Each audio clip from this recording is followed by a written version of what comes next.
Es día de aprender algo más y hacer una buena reflexión para ser mejores en la vida.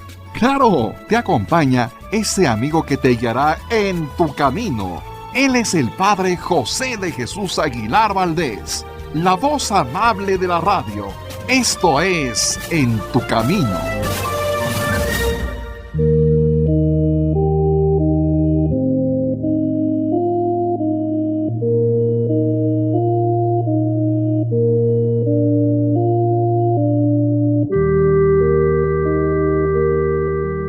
Muchas gracias por escuchar este programa y estamos en estos programas de preguntas y respuestas porque qué interesante es hacer preguntas y recibir respuestas sencillas, claras, que nos ayuden a tener un poco más de cultura cristiana, de fe o simplemente de cuestiones culturales en lo que se refiere a fiestas religiosas, a personajes como los santos, a santuarios y otras cosas más. En la última ocasión estuvimos hablando de la Virgen de Fátima y al término hablamos brevemente sobre los famosos secretos de Fátima y yo te mencionaba que en primer lugar no son secretos sino son mensajes. La Virgen le dijo a Santa Lucía y a los demás pastorcitos que tendría la iglesia un tiempo de persecuciones, un tiempo en que incluso algunos sacerdotes y el mismo Papa sufrirían atentados, pero que después de este tiempo la iglesia se mantendría más purificada y más fuerte. Le pedimos a Dios que esto concluya pronto porque ciertamente en estos últimos años la iglesia ha pasado por momentos sumamente difíciles, pero esperamos que, como lo dijo la Virgen de Fátima, después de este tiempo de purificación, la iglesia pueda realizar su trabajo de una mejor manera. Pero en esto quiero poner mucha atención porque en Internet y antes del Internet, fíjate que había personas que repartían en las casas un famoso secreto de Fátima, así lo decía. Y este secreto de Fátima hablaba de que el mundo estaría a punto de destruirse.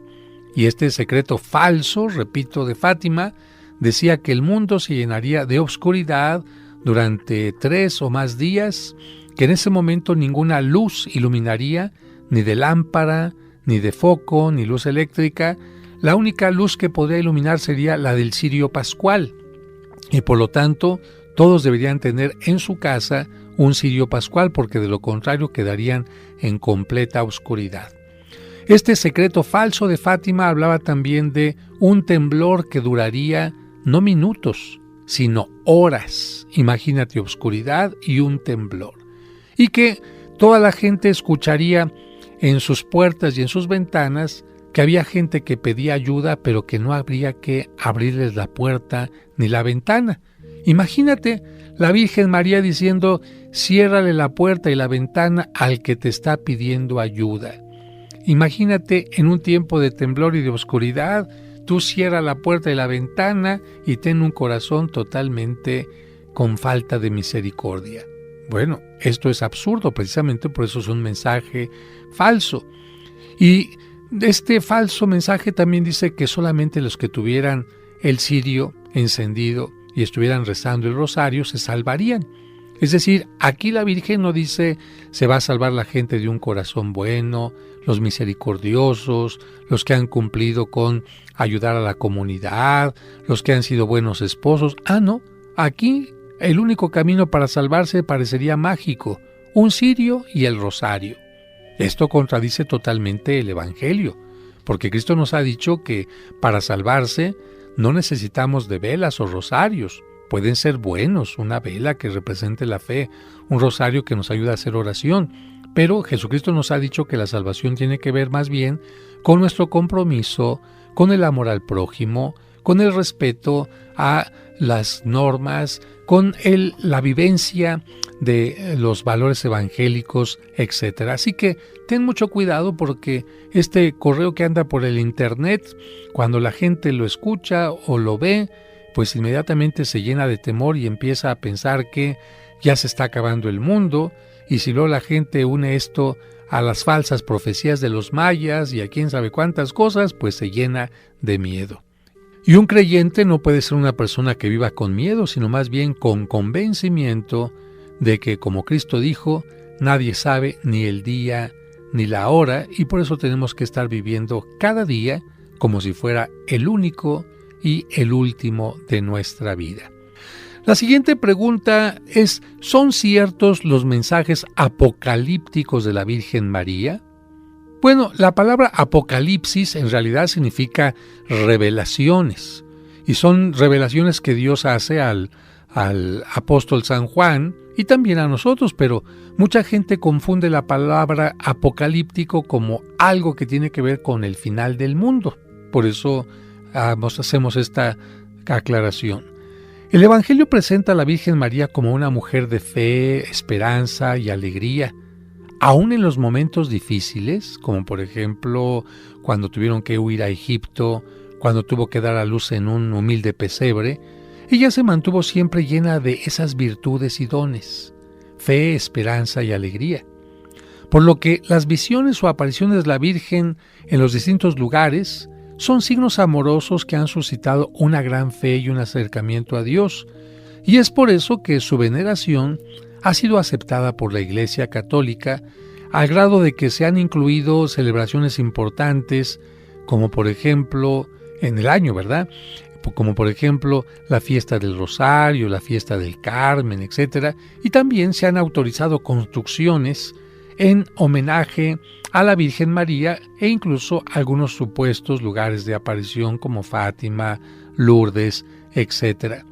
Sin embargo, algunas de estas supuestas apariciones, en especial la de Fátima, han sido envueltas por una gran cantidad de fantasía, mezclando lo mucho de bueno que tienen con un mundo de fanatismo que propicia el miedo y la angustia en lugar de la esperanza. Es una mezcla para nada correcta. En algunos mensajes se pretende decir que la Virgen conoce el día del fin del mundo, pero esto es imposible porque Cristo, ya lo he dicho, afirmó que solo Dios Padre conoce ese momento. Y si quieres la cita, te la digo.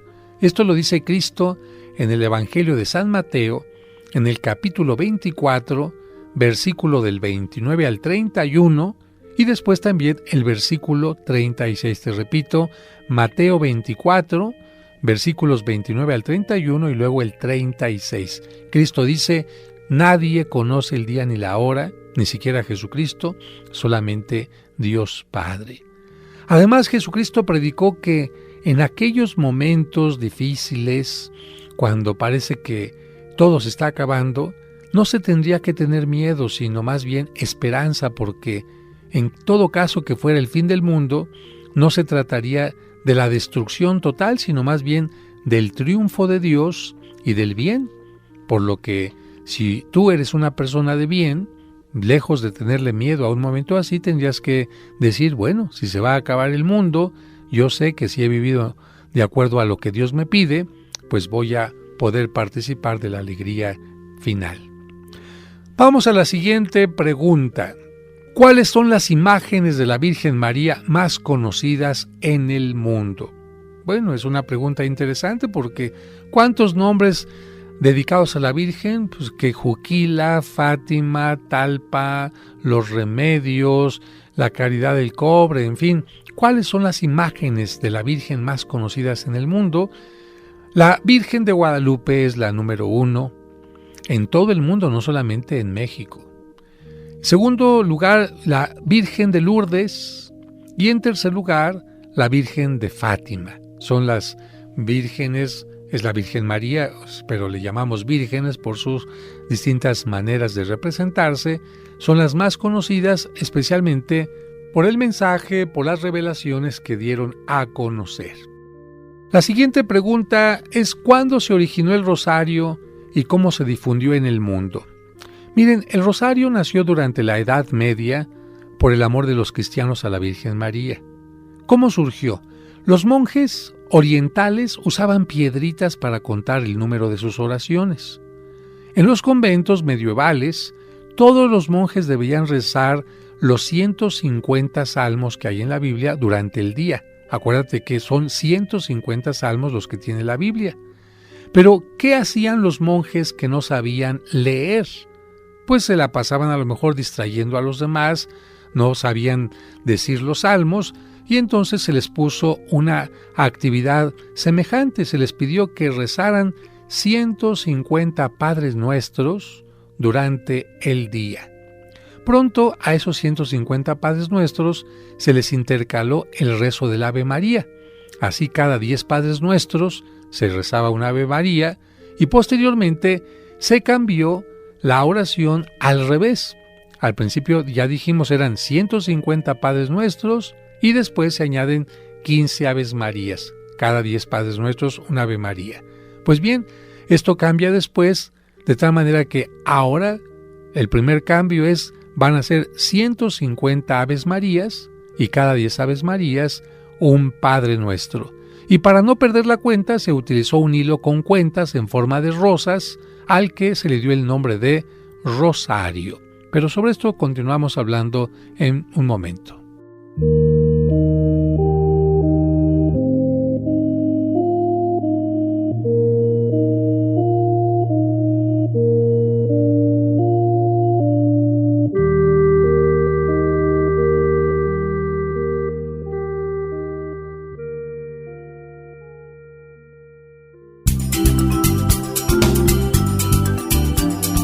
Estás escuchando En tu Camino.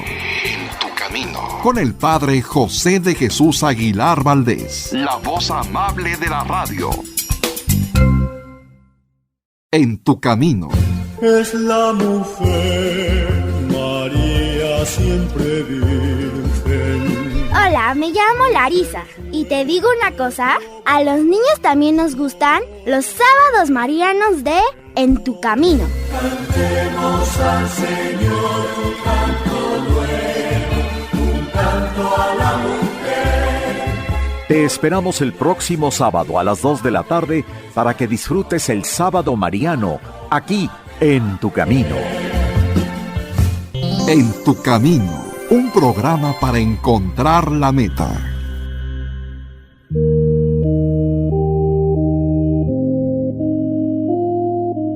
Gracias por continuar con nosotros. Mira, antes de irnos al corte te decía que el rosario se inventó durante la Edad Media, que comenzó como una forma de que los monjes hicieran su oración, los que no sabían rezar los 150 salmos que tiene la Biblia porque no sabían leer, pues tuvieron que rezar 150 Padres Nuestros y después cada 10 Padres Nuestros añadieron un Ave María.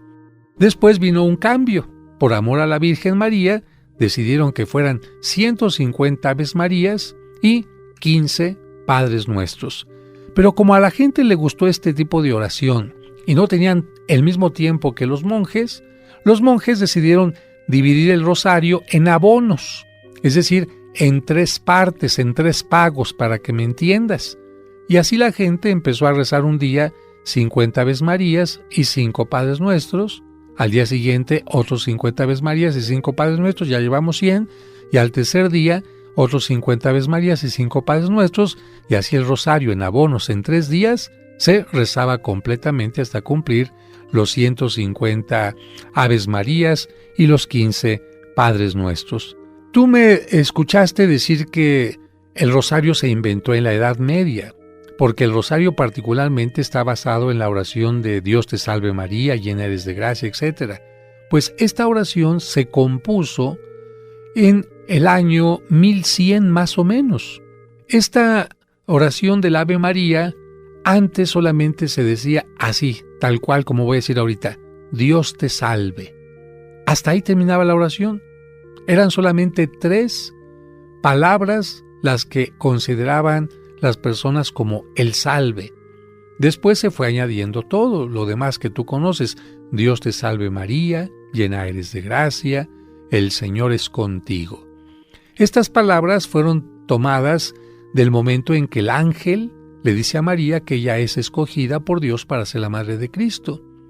Las otras palabras, bendita eres entre las mujeres y bendito es el fruto de tu vientre, son las palabras que Isabel, la prima de la Virgen María, que estaba embarazada y que recibió la visita de la Virgen María, ella, Isabel, le dijo a María como una forma de homenaje. Así que en esta oración nosotros estamos utilizando las palabras del ángel y de Santa Isabel. Repito, Dios te salve María, llena eres de gracia, el Señor está contigo. Esto lo dice el ángel. Bendita eres entre todas las mujeres y bendito es el fruto de tu vientre. Esto lo dice Isabel. Y nosotros añadimos solamente la parte conclusiva, donde le pedimos que ruegue por nosotros los pecadores en este momento en que hacemos la oración y también en el momento de nuestra muerte, porque no sabemos cómo vayamos a morir. A partir del año 1100 esta oración se fue extendiendo cada vez más por todo el mundo porque a la gente le gustó mucho y esto hizo que el rosario fuera muy popular. Las letanías, ¿qué son? Las letanías son un conjunto de poesía, de alabanzas, para que me entiendas, de piropos que la gente que visitaba un santuario mariano allá en Italia que se llama Loreto, le dedicaban a la Virgen. Llamarle Arca de la Alianza, Torre de David, Torre de Marfil, Estrella de la Mañana. Estas eran maneras como piropos en los que los peregrinos iban cantándole a la Virgen María. Como el santuario se llamaba Loreto porque estaba en medio de laureles, a estas letanías se les conoce como las letanías lauretanas. Y estas no formaban parte del rosario inicialmente. Actualmente mucha gente las considera como parte del rosario, aunque tú puedes rezar el rosario sin tener que decir las letanías y el rosario ya está completo. Como ahora se dice, las letanías serían un plus, un extra que tú puedes utilizar o no puedes utilizar de acuerdo a tu propia situación. Todos los papas han recomendado el rezo del rosario y particularmente podemos hablar de algunos de ellos. Te voy a poner, por ejemplo, qué sucedió en 1571. Fíjate que en 1571, el 7 de octubre, iban a enfrentarse los turcos, los musulmanes, contra los cristianos, porque los musulmanes querían invadir Europa y poner como religión el Islam en toda Europa.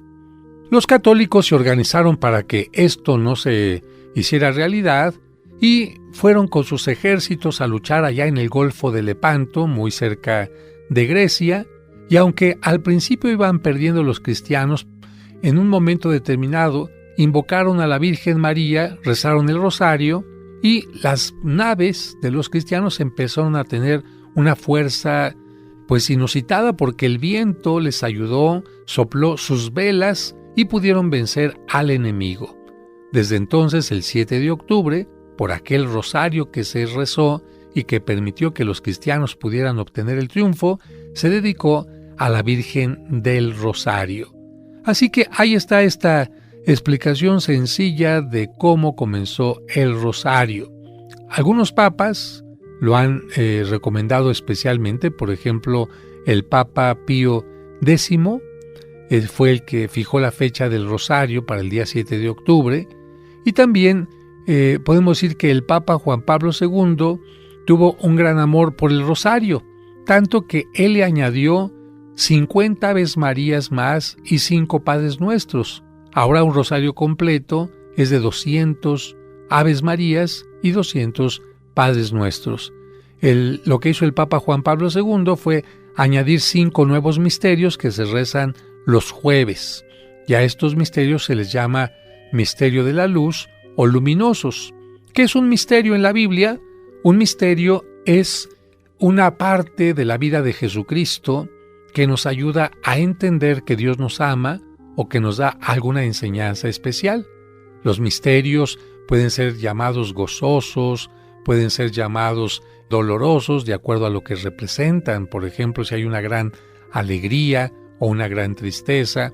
Y por eso los misterios se rezan siempre con una gran meditación.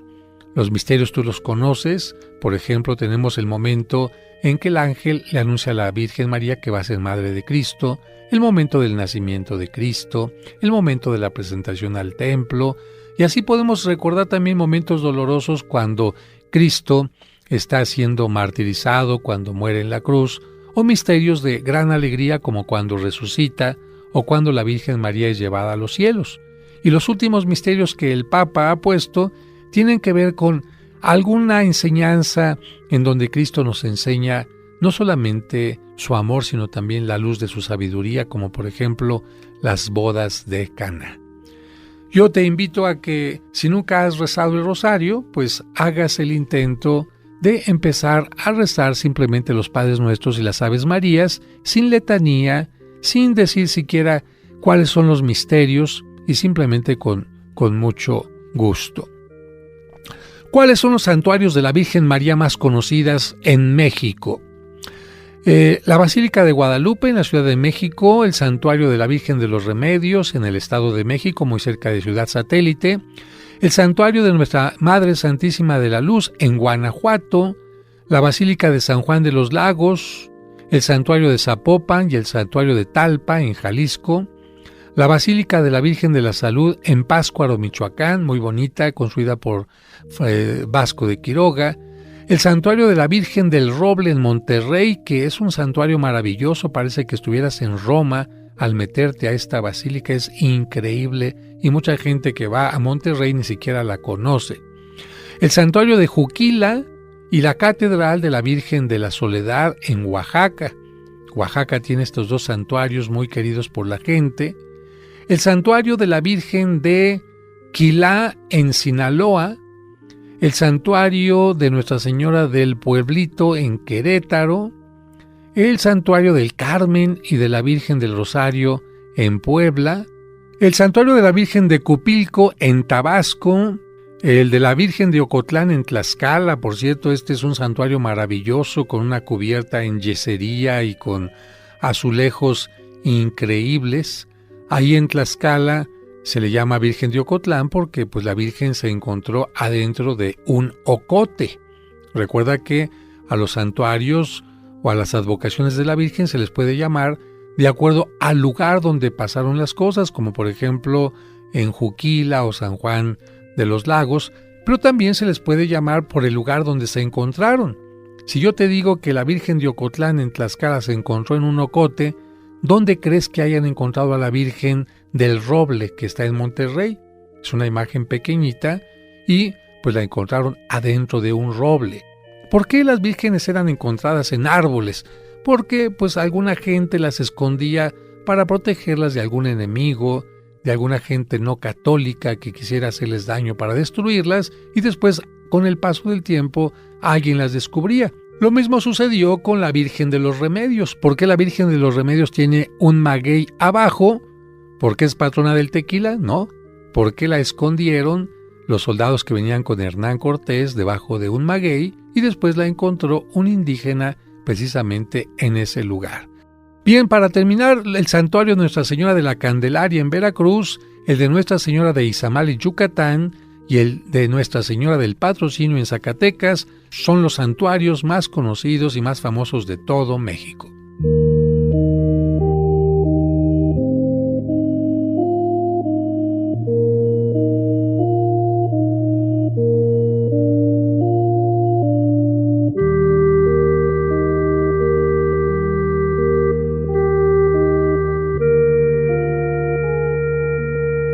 En tu camino, un programa para encontrar la meta.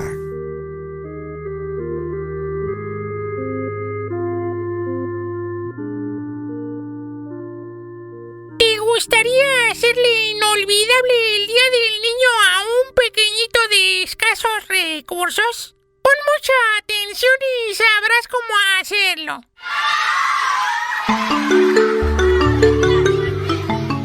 Amigas y amigos, ¿quieren tomarse una fotografía con los actores de Como Dice el Dicho y recibir su autógrafo? Esto es posible porque el programa Como Dice el Dicho y la Parroquia de los Santos Cosme y Damián estamos en una campaña para recibir juguetes, dulces y ropa para alegrar a los niños más pobres. Esto será posible el martes 25 de abril de las 11 de la mañana a las 5 de la tarde en la Parroquia de los Santos Cosme y Damián, ubicada en Serapio Rendón número 5 en la colonia San Rafael. Recuerda, 25 de abril, de las 11 de la mañana a las 5 de la tarde. Trae tus dulces, ropa o bien juguetes y podrás tomarte la fotografía y recibir el autógrafo de los actores de Como dice el dicho. ¡Te esperamos!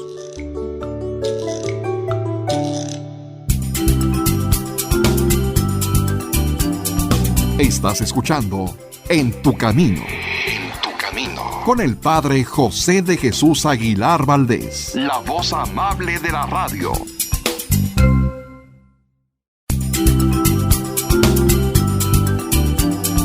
Estás escuchando En tu Camino. Con el Padre José de Jesús Aguilar Valdés, la voz amable de la radio.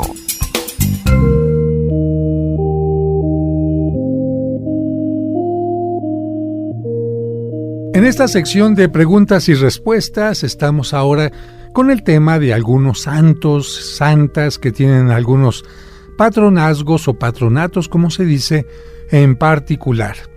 Y la pregunta siguiente es muy interesante. ¿Quién es el santo a quien se le invoca para dos cosas en particular? Fíjate, para proteger el embarazo o para embarazarse. Ese es el primer punto, pero el siguiente, más interesante, es para acallar los chismes. Y fíjate que este santo, por ejemplo, es tan querido que en mi parroquia hay más de 3,000 candados que le han ido poniendo y ya bueno, tienen que estar sobre una estructura muy fuerte. ¿Por qué se le pone un candado a este santo? ¿Qué tiene que ver con los embarazos? ¿Quién es? San Ramón Nonato. Ya desde el principio encontramos un nombre medio raro porque nonato, ¿a qué te suena? ¿A que no nació? Y entonces, si un santo no nació, pues ¿cómo se puede hablar de su existencia? Mira, déjame que te explique un poco cada detalle. Él nació en España en 1204, pero su madre tuvo muchos problemas para poder dar a luz. De hecho, la madre murió sin que él naciera, por eso se le llama nonato. Pero cuando estaban velando a la madre, alguien notó que el vientre de la madre se movía, es decir, que había todavía vida en su interior, y entonces lo que hicieron fue hacerle una cesárea al cadáver, y aunque habían pasado ya muchos momentos después de que la madre había muerto, y lo normal es que el hijo también estuviera muerto, sucede que cuando abrieron a la madre, el niño estaba totalmente sano en su interior. Ya esto fue considerado como un milagro en aquella época y precisamente por esto se le considera el patrono del momento del nacimiento, ya que aunque la madre tenga algún problema, pues el niño puede nacer sin ningún obstáculo. Esto hace que en algunas iglesias todas las mujeres que están encinta o que quieren embarazarse vayan, busquen la imagen de San Ramón Nonato y ahí ante la imagen, no porque la imagen sea el santo, sino porque la imagen les recuerda a este hombre que dio un gran testimonio con su vida, que ahorita te voy a comentar más adelante, les permita tener un embarazo. Y yo te puedo decir por lo menos que de varias artistas que conozco, que tenían problemas para embarazarse, yo les di la estampita de San Ramón Nonato para que comenzaran a hacer oración y mira, una hasta cuatrillizos tuvo. Y no te puedo decir sus nombres, pero consta perfectamente que aun cuando había médicos que decían que era imposible casi un embarazo, que sería muy difícil, pues personas que han invocado a San Ramón Nonato han entendido que él puede ayudarnos a tener esta gracia de parte de Dios. Pero, ¿por qué San Ramón Nonato también es patrono para acallar los chismes? Esto tiene que ver con la comunidad de los mercedarios en la que él ingresó. Y quiero hacer una aclaración. No es lo mismo mercedario con D que mercenario. Mercedario es aquel hombre que ingresó a una comunidad de la Virgen de la Merced, de ahí su nombre. ¿Cómo surgió esta comunidad de los mercedarios? Fíjate que allá por el siglo XIII había muchos secuestradores oiga, padre, se equivocó, me está diciendo los años 80, el año 2000. No, te digo, en el siglo XIII había una gran cantidad de secuestradores que obraban de esta manera. Ellos tenían barcos, eran sarracenos, la mayoría de ellos musulmanes, y lo que hacían era, así como los piratas, a mitad del mar, en las rutas comerciales, agarraban un barco y tomaban prisioneros a quienes iban viajando en él, no a la tripulación, sino a todos los que iban ahí. Imagínate que ibas tú en un microbús y se sube un asaltante, no se mete con el chofer, pero a los que están ahí les dice, denme todo el dinero. Estos sarracenos no solamente les quitaban las joyas o los baúles con viandas importantes, con vinos, con piernas de cerdo, como botín, sino que se llevaban también a las personas, especialmente a Argel, que era un lugar donde ellos tenían como su guarida. Y ahí, desde ahí mandaban un escrito, le pedían a la persona que escribiera o a quien supiera hacerlo, un escrito con los de la tripulación para que sus familiares enviaran un rescate. Y mientras enviaban el rescate, pues los pobres prisioneros estaban ahí viviendo malamente. En ocasiones, los prisioneros no tenían ningún familiar o los familiares no tenían dinero. Y entonces, pues los familiares tenían que ver que el prisionero iba envejeciendo, pasaban años allá en Argel y nunca regresaba a su hogar.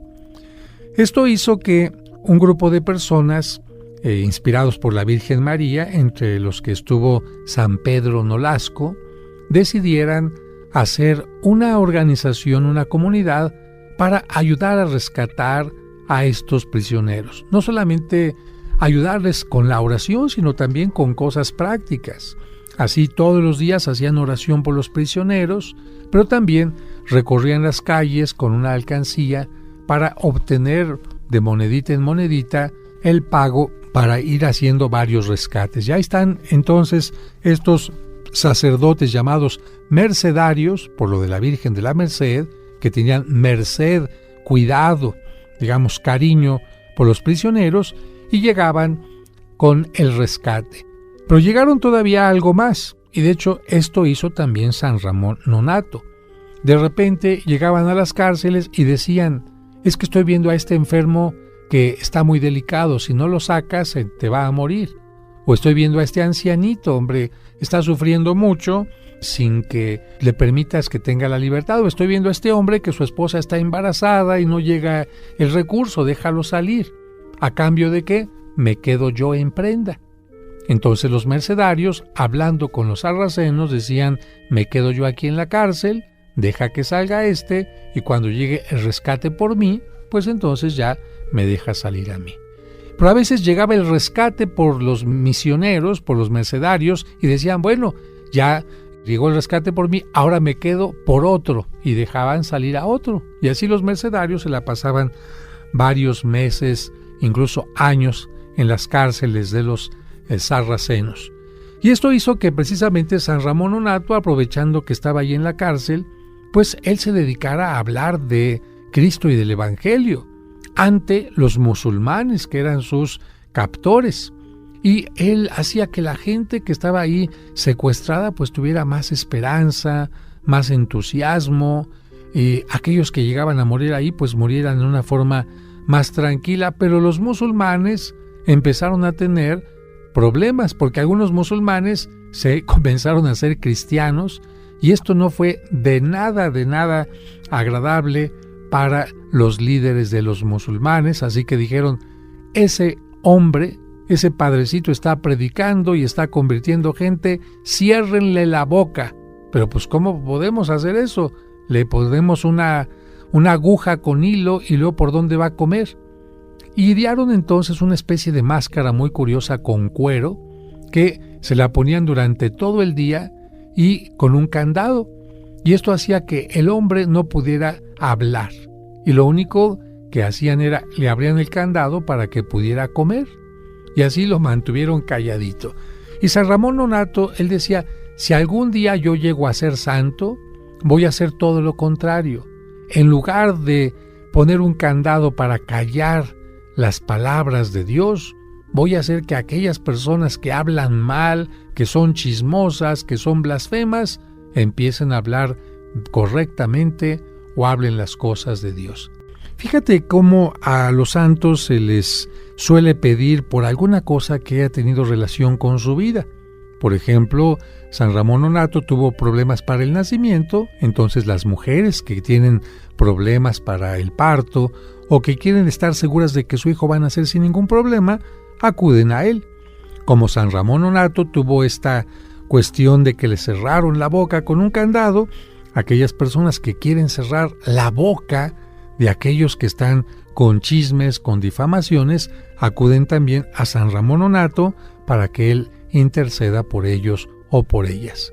¿Qué se acostumbra a hacer? Mira, por lo menos en la Catedral de México o en la parroquia de San Cosme y San Damián, que es donde estoy yo y que es donde hay más candados, porque la gente dice que San Ramón Nonnato es muy milagroso, lo que hacen es, llegan, hacen la oración que está ahí para pedir que se acallen los chismes y después cierran un candadito amarrándolo junto a los demás pidiéndole que así como se cierra este candado, se cierre la boca de aquella persona que les está haciendo daño y para que nunca vuelva a abrirse, tiran la llave o se llevan la llave o la echan en la alcancía, pero el candado se queda totalmente cerrada. Esta es la tradición sobre San Ramón Nonnato. Pero vamos a continuar al regreso del corte.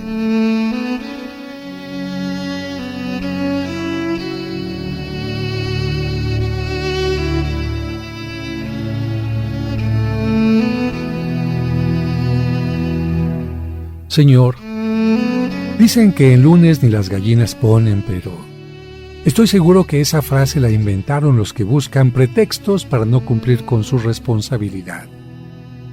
Ayúdanos a comenzar la semana con ánimo para contagiar con nuestro entusiasmo a los demás. Que la sabiduría nos haga ver los problemas como oportunidades para crecer y desarrollar nuestra creatividad.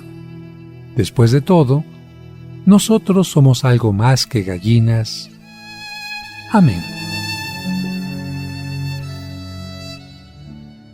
En tu camino, un programa para encontrar la meta. Como un servicio para ti que por enfermedad o causas ajenas a tu voluntad no te permiten asistir a la misa dominical en tu comunidad, Grupo Fórmula transmite para ti la Santa Misa. Que el Señor esté con ustedes. Y con tu espíritu.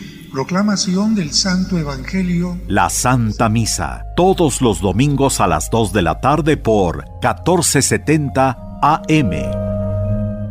¿Te gustaría hacerle inolvidable el Día del Niño a un pequeñito de escasos recursos? Pon mucha atención y sabrás cómo hacerlo.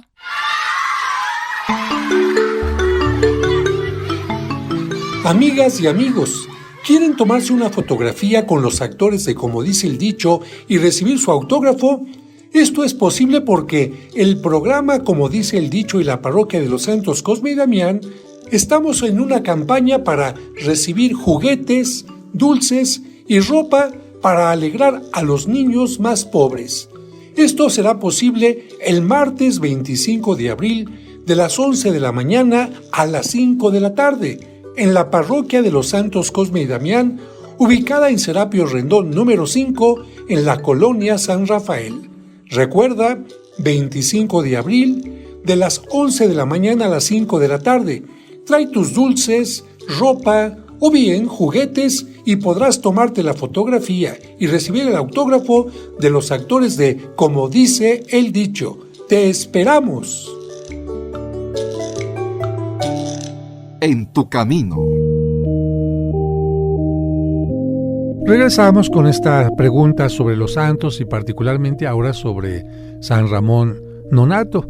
Él, como te decía, fue mercedario, estuvo mucho tiempo ayudando a los prisioneros, pero más adelante llegó a ser consejero de el Papa y murió dando testimonio de una gran fe.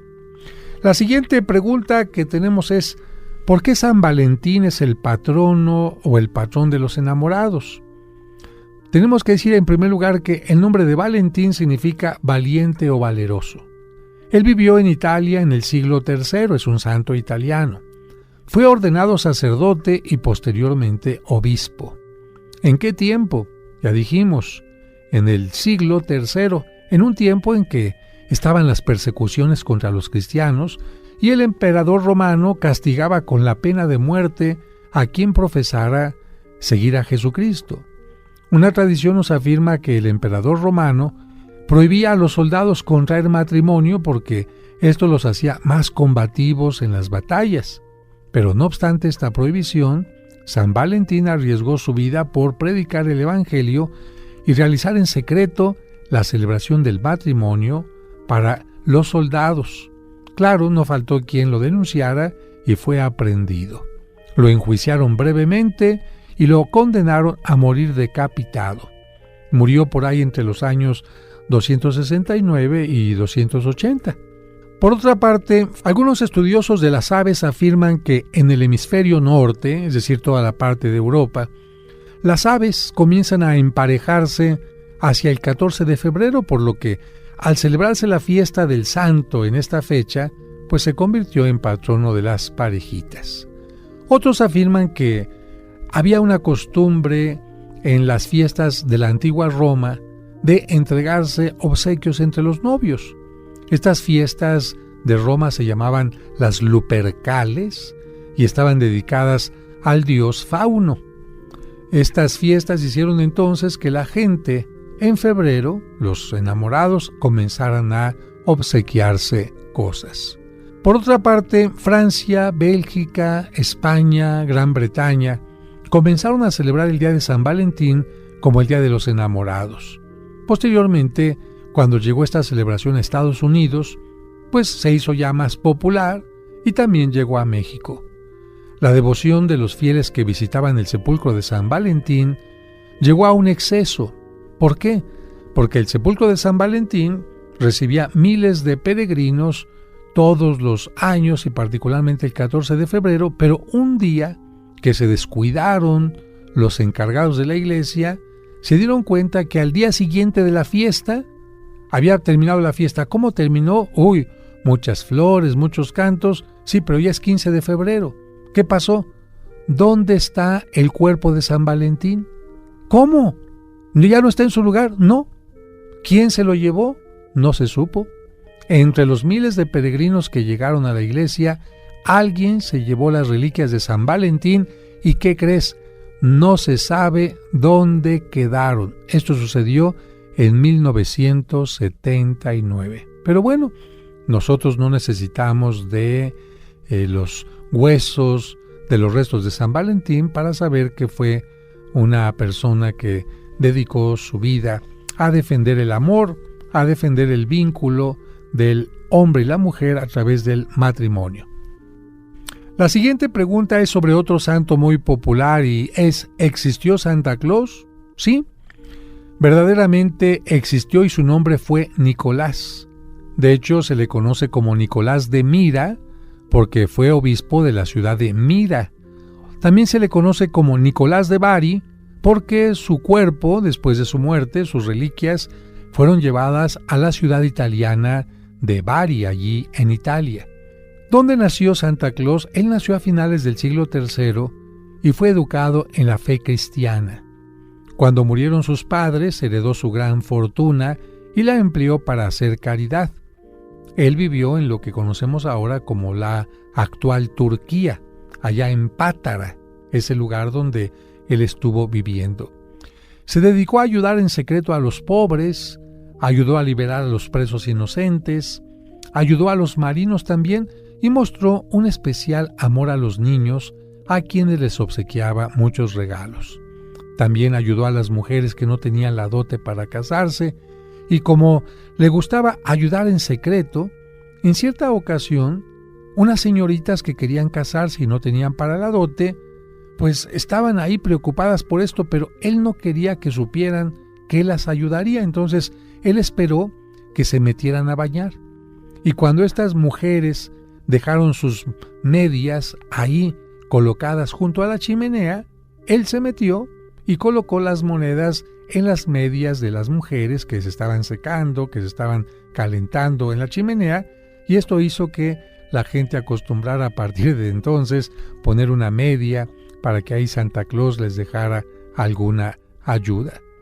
Cuando murió este santo, fue enterrado en Mira, pero más tarde, cuando los musulmanes se apropiaron de aquella catedral, invadieron la región, los italianos de Bari se robaron su cuerpo y lo trasladaron a la ciudad de Bari en 1806, en donde se veneró hasta 1976.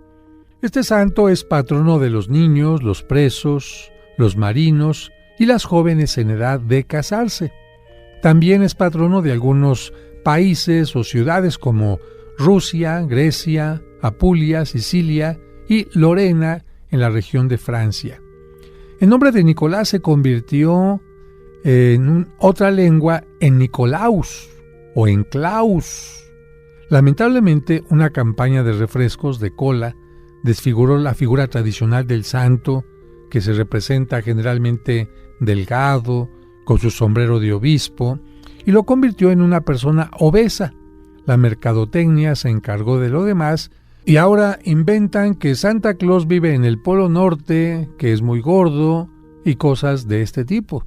Podemos decir que el espíritu de Santa Claus sigue actuando en el mundo como el espíritu de tantos santos, ocasionando el gran milagro que muchos niños puedan sonreír en las fechas cercanas a la Navidad, al nacimiento de Jesucristo. Qué interesante es saber que los santos son personas de carne y hueso, que tuvieron una historia y que su historia no se caracterizó por hacer grandes milagros, sino se caracterizó sobre todo por hacer obras buenas, por amar a su prójimo, por ayudar a cambiar la historia. Hay otra imagen que es muy querida por los comerciantes y que está vestida de romano, que está montado sobre un caballo y que está cortando su capa a la mitad. Lamentablemente esta imagen, llamada de San Martín Caballero, sí es efectivamente la imagen de un santo, pero se utiliza actualmente más como una brujería o como magia que como una forma de invitarnos a seguir el ejemplo de esta persona. Cuando soy invitado a bendecir algún comercio, inmediatamente le pregunto a la gente si realmente es creyente en el catolicismo o cree otro tipo de cosas, porque no falta que hay una gran revoltura en su negocio. Está por una parte la imagen de San Martín Caballero, por otro lado está una pirámide, por otro lado está una corona de ajos, por otro lado está una herradura, y entonces tú le preguntas, a ver, dime cuál es el sentido de la herradura. A propósito de esto, ¿tú sabes qué significa una herradura cuando la ponen en las fiestas de matrimonios, de 15 años? ¿O por qué se utilizó la herradura como símbolo de buena suerte, como símbolo de que todo iba a estar bien? Bueno, pues si quieres saber, no te pierdas el siguiente programa, porque vamos a hablar precisamente de la historia de San Martín Caballero y el uso de la herradura.